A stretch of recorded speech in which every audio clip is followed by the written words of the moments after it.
Hi everybody, I hope you are all well. Weird note to say, my hair looks really red today. I don't know what it is, but there we go. I thought, oh, just maybe it's because Christmassy feeling or whatever, and obviously reds and greens are the emphasis of the season, and my hair is just looking rather red today. So yeah, I haven't dyed it. It's just capturing the light in a way to. Anyway, enough about my hair. I have been off for a couple of weeks because I have been working very, very hard and I have finished now for Christmas. Thank God. Because, it's been a full on couple of weeks for me. But I am done now for Christmas. I can finally get stuff done that I need to do. Like, I haven't wrapped any presents, I haven't put my Christmas decorations up. So I can now chill and get that sorted. So they are my priority for tomorrow. I also had my COVID booster on Friday, which meant yesterday I had a terrible headache all day, but it's gone now, thank God. It's just one of those side effects, isn't it? I had side effects with my other two jabs, but again, it was bad headache and just feeling just not myself. So it wasn't like severe, side effects or anything. It's just irritating. Because obviously with what's going on in the world, there's been a real drive for boosters, and I was offered Friday or like Christmas Eve, and I was thinking, well, given I had side effects with my other two jabs, I don't want to be ill on Christmas Day, so I went for Friday, and so I'm now sorted with my booster and everything, and I can have a chilled out Christmas. So I hope everybody is doing well, and I know craziness going on in the world at the moment. I hope you're all staying safe, you're all good, and everything. And I want to also say the biggest thank you to you guys, because earlier this week I had a complete surprise. I got an email from YouTube telling me that I had reached 500 subscribers, and I was just absolutely floored by that. I don't ask for people to subscribe to me or anything, because from my experience from YouTube, I am not going to subscribe to you because you tell me to. It's multiple videos, multiple content of yours which I like, is the reason why I will then subscribe. I have this thing that I will not ask people to subscribe. But the fact that 500 of you have subscribed to me, I'm blown away. So thank you so much. It was a really lovely early Christmas gift to get from you all, so thank you. And also thank you from a good friend of mine, Laura, not my sister Laura, different Laura, who this week got me this lassicated felt bookmark. It's so cool, I love it. I love this, and it's been keeping me company while I have been reading the book that I'm here to review, which is Lily by Rose Tremaine. I'm in awe of this book cover, love it. Okay, so how did I feel about this book? That is another matter, and that is what I'm here to talk about. So in case you don't know what this book is about, because it's only recently come out, Lily follows a girl called Lily in the 1850s, who, when she was 1 hour old, she was abandoned at a park in London and left to die. It was winter, it was snowing, all of that lot. She was left to die. And thankfully, a police officer stumbled across her and found her and took her to the Founding House, which is where children who have been abandoned are basically kind of like an orphanage, as it were. But the thing about the Founding House, which is a real thing, a real place, was that mothers would leave their children, they'd leave a trinket with them, and like a token, and it would be the thing to formally identify them as being their mother when they were picked up again, and there's actually a museum for it in London, and there are so many trinkets and such which you can see at the museum. I've not been there myself. I've only seen it on like documentaries and such on TV. And there's a lot, and it's so wonderful. Just like, oh my God, the things that were kept. It's so sad at the same time, obviously. Like keys and locks and a kind of bracelet or something, something like that to help identify them. But many of them never got reunited with their mothers, sadly. And Lily got abandoned, and so 17 years have passed. She's in London. She's working at a wig emporium who make wigs and such for the theatre. And she reunites with the policeman who saved her life. And kind of an attraction is between them. And that she has a secret. And she is worried that if this were to go progress any further, that her secret could come out, which could mean that the guy who she kind of likes could end up taking her to the gallows to hang her. So that's the synopsis of Lily. Having read the book now, I love this cover even more. It's one of those covers that's just so much without you really like. The fact that, just one thing I love, the fact that it's red. Red is an important colour here in this book. So the fact that it's red, it's just like, oh, I love it. Or like the farm, the noose, the child wandering the streets, the bird cage, the policeman holding the baby. It's just, oh, whoever designed this, bravo. I mean, I love this cover anyway. It was just like, it is what attracted me to the book in the first place. I'm not going to lie. But now that I've read, I'm just like, oh, that's... I think this might be one of my favourite, if not the favourite book cover of the books I've read this year. So there we go.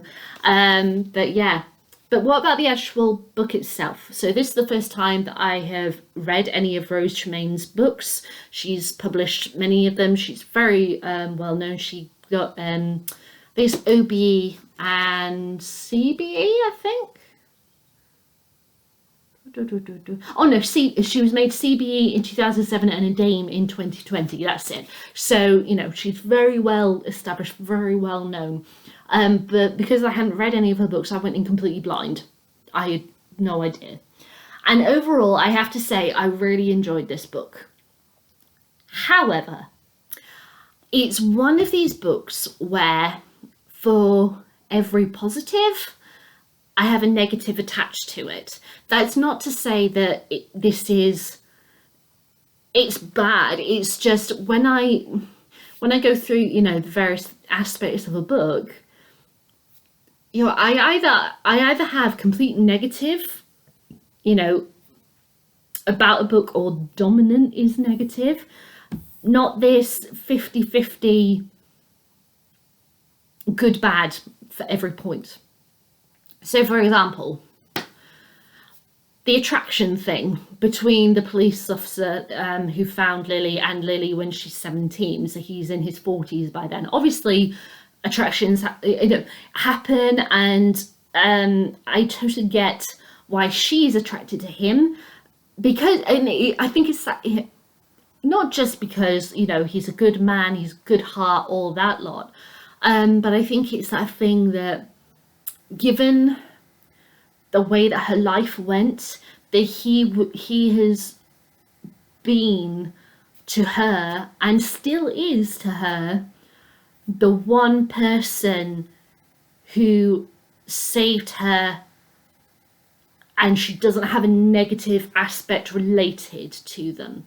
I'm not saying that everyone who she came across after that point, who were good and saved her, were ultimately bad. That's not the case. It's just that she has a negative. So for example, she absolutely loved her foster mother, Nellie. Nellie absolutely adored her, but she got forced to be ripped away from Nellie. and so she has that negative connotation. So even though she loves Nellie, there's that negative thing. So like with Sam, our policeman, he's just always a really good man. He's the one who rescued her. He's the one who meant that she could live. So in a way, it's kind of like a savior sort of thing. So I can understand why she is attracted to him. But I find it very, very strange that he would be attracted to her, because I'm giving a little bit away here, but I need to in order to explain, but it's nothing massive. So he's married. He and his wife were together when he found Lily. They weren't able to have children, and Lily was the first baby he ever held, and they wanted children, but it just didn't happen for them. So he has like looked out for her all of these years, and so it's kind of like he's watching his child grow up, and then he becomes attracted to that child, and it's just a bit like, that's weird. That's a bit off for me. I'm sorry. Yeah, so as I said, you know, I can see her liking him, but did he have to like her back? You know, things, what are the things? Things to do with like, there's this whole running thing about Lily trying to find out who she was and everything, and who she is in general.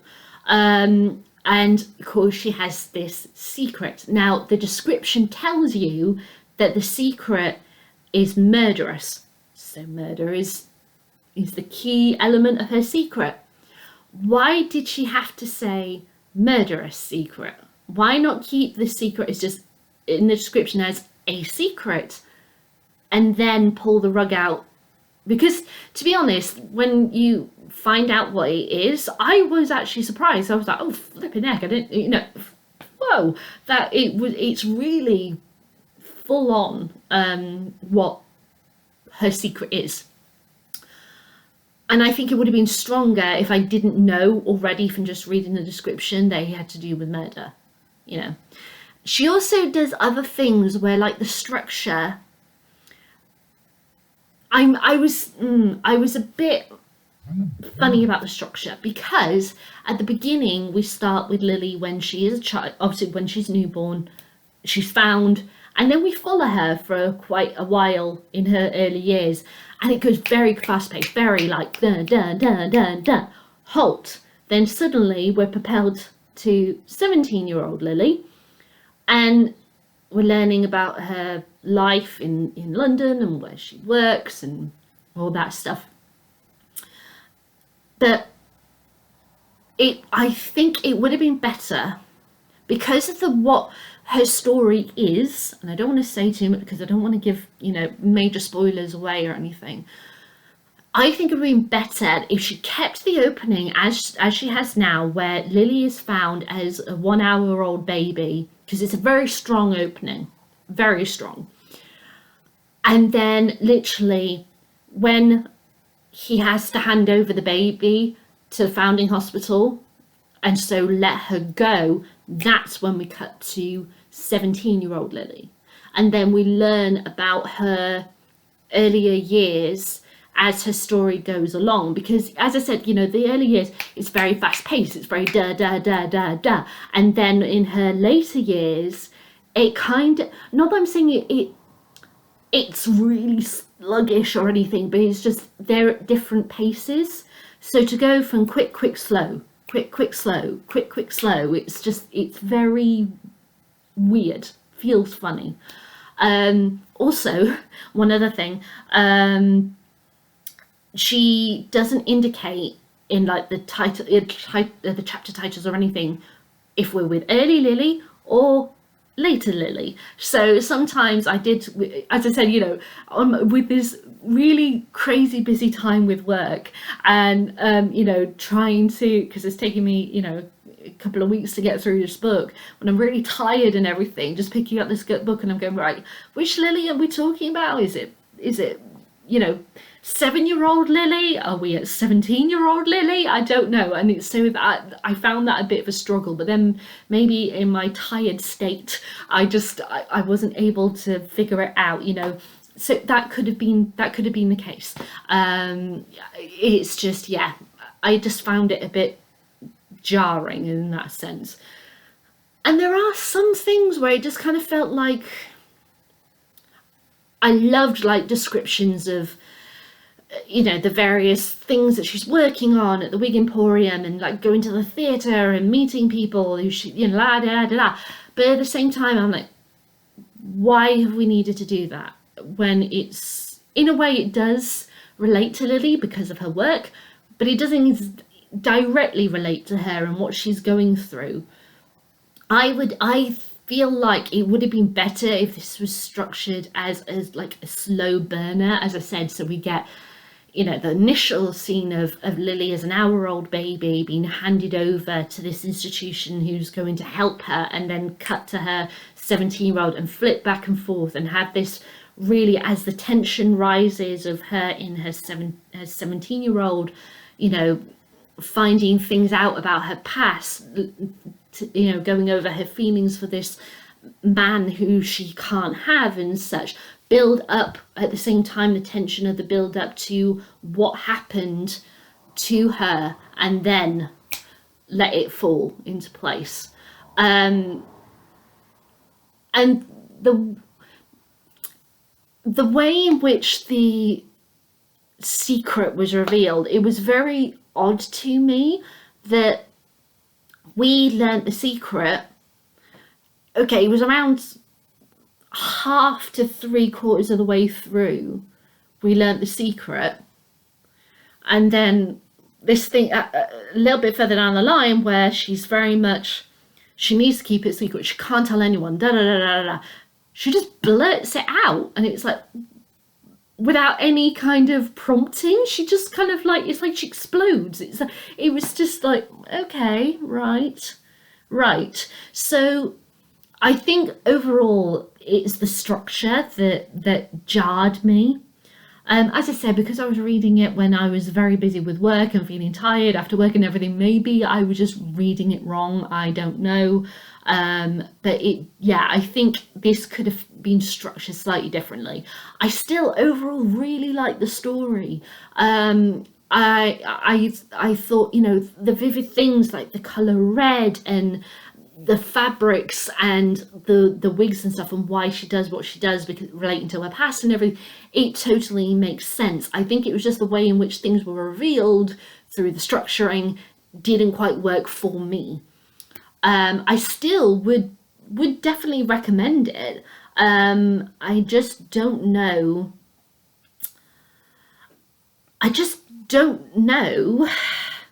How exactly I fully feel about it. Maybe I need to read it again, which, you know, I'm totally happy to do, in order to see how I feel about it when I'm in a more relaxed state of mind, so to speak.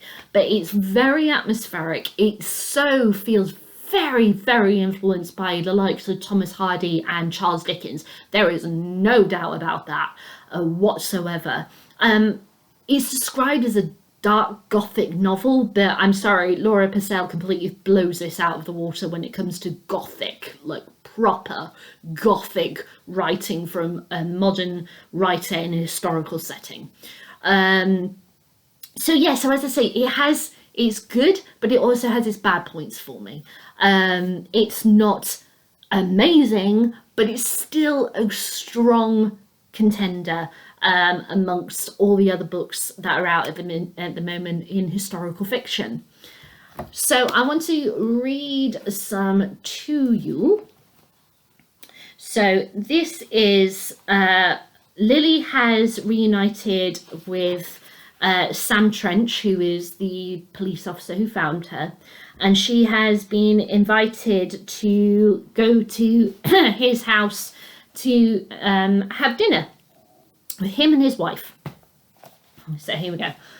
Sorry. Perfect time for my throat to go funny. Right. Joyce is one of those steady women who don't fret when middle age makes their bodies shapeless. She seems easy in her movements, easy in her plain brown dress. She smiles kindly as she ushers Lily into a comfortable chair and offers a glass of ginger wine. From the small kitchen comes the scent of frying onions. Sam, says Joyce, is very particular about onions. There should be just the right amount of gold colour to them and no more.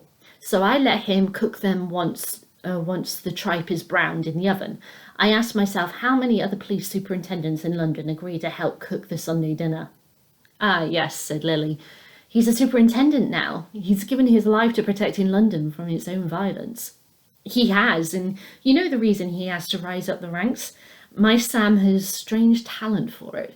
He seems that he sees what other men very often miss. Even in crime scenes which turn the strongest of stomachs, it's often Sam who notices clues hidden from the eyes or ears of his colleagues. It's his attention to detail, you see, Lily, such as his particularity over the precise colour of the onions, that the kind of person he is. Excuse me. I need some water. Why didn't I have a glass of water with me before I started recording? Oh well. Attention to detail. The phrase chimes in her head. First there was Nellie, pointing out the care put into the sampler made by Mary Wickham and her own working of the letter E for her benefactress, Lady Elizabeth Mortimer. Then there were the 1,000 hours of meticulous sewing at the Cohen Hospital. Then there was the deft work in the wig factory and Belle Prettywood telling her that she was the best wig maker in the Emporium. Then at the end of all of this attention to detail, there was the scene of the murder, and how, by understanding exactly what she could or could not do, she made the right choice, and so the thing was done quickly, with almost no sound at all. A moment of choking and gasping, and then silence. Attention to detail may be very important, she says. Joyce Trench nods as she scoops more coal onto the fire. Then she continues with her praise of her husband. This also is understanding that police work may often send a man on a detour he didn't expect, she says. I suppose it must. Take the night he rescued you 17 years ago, a lowly constable with little responsibility for anything, but he crossed half of London to save your life, and he's never forgotten what he did that night. I didn't think I would ever meet him. Wolves, said Joyce. He told me he was sure he saw the eyes of wolves near the gate. Wolves in London! Me, I would have been afraid, wouldn't you? But Sam, he fought his terrors and he fought the elements, making himself ill to bring you to safety. And do you know what he says about all of this? No. He says it was the most important thing he ever did in his life. Sometimes he said it was the only good thing. Why would he say that? Well, there's some logic to it. He says so much of his work has been about looking at the dead when it was too late to save them. But you, he saved. Lily's not certain what Joyce Trench expects her to reply. Mention of the dead has made her feel suddenly hot. She looks around the small parlour, wondering if she might open a window out onto the falling snow. The smell of onions is strong, and Lily feels her habitual sickness beginning to creep into her the way it always comes, like a slow sliding, receding and encroaching tide. She'd like to say goodbye and leave, but Joyce is watching her so closely, it's as though she's not her husband had mastered the habits of detective superintendent. And you know he did more than save you, said Joyce. He made several visits to the Coram Hospital. He wanted to get to know you. Visitors pay to watch the children at work, as you will have seen for yourself, but they aren't allowed to talk to them. He told the governors that he'd been the one to save you and tried to get a special dispensation to make himself known to you, but the hospital wouldn't grant it. They didn't understand how precious you were to him. Sam Trench now calls out from the kitchen that the onions are ready and that he's going to serve up the meal. Lily takes her place at the table and sips the ginger wine, hoping that her sickness will fade. But when the steaming plate of tripe is put in front of her, she knows that her struggle is lost. She gets up silently and goes to the front door. She lets herself out and vomits onto the snow. So yeah, there's an idea of how Lily is written. I chose that specifically because it was a conversation between people, because as I said, you've got flipped back and forth and there's a lot of little things that when you put them together throughout her life story, you understand the secret, as it were. So I didn't want to, in a sense, give anything away.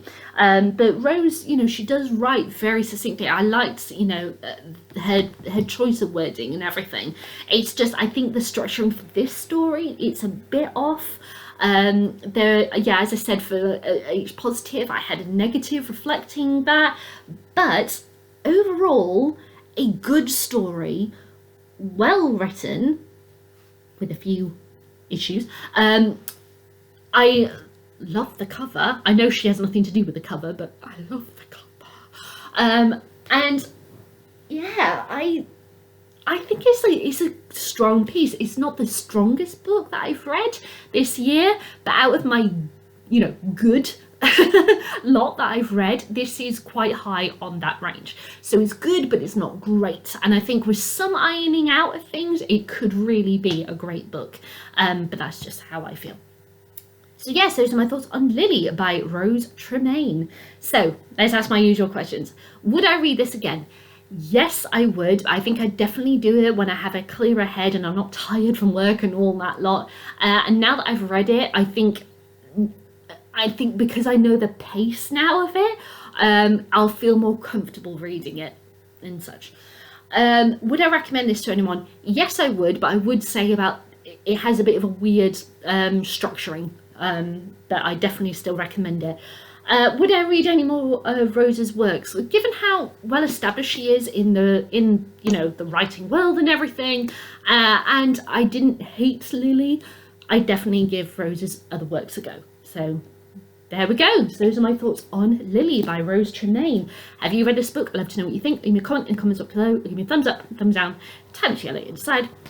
And I'll be back with my thoughts on my next book, my next read, which is Ariadne by Jennifer Saint, a retelling of the Greek mythology story of Ariadne. And I love this cover too. Yeah, I'm just so excited to read this one as well. And she's a debut novelist, so see what her debut is like. And obviously by the time I publish that review, it will have been Christmas. I think probably Boxing Day is when you might get get that review. We'll just have to see how I do because I'm off now for Christmas and New Year, so it might be sooner, I don't know. But if it's after Christmas, everyone have an amazing Christmas, happy holidays to those who don't celebrate Christmas. Everyone have a good time, stay positive, and especially in a time when the world is going crazy, if you're struggling, talk to someone. I have, as I've said before on this channel, I suffer from anxiety, and I know how it can feel to just feel that nobody's there to listen. Trust me, there is someone there to listen. And it feels so good when you're able to just let it all out. So yeah, don't struggle, speak to someone. All right guys, see you later.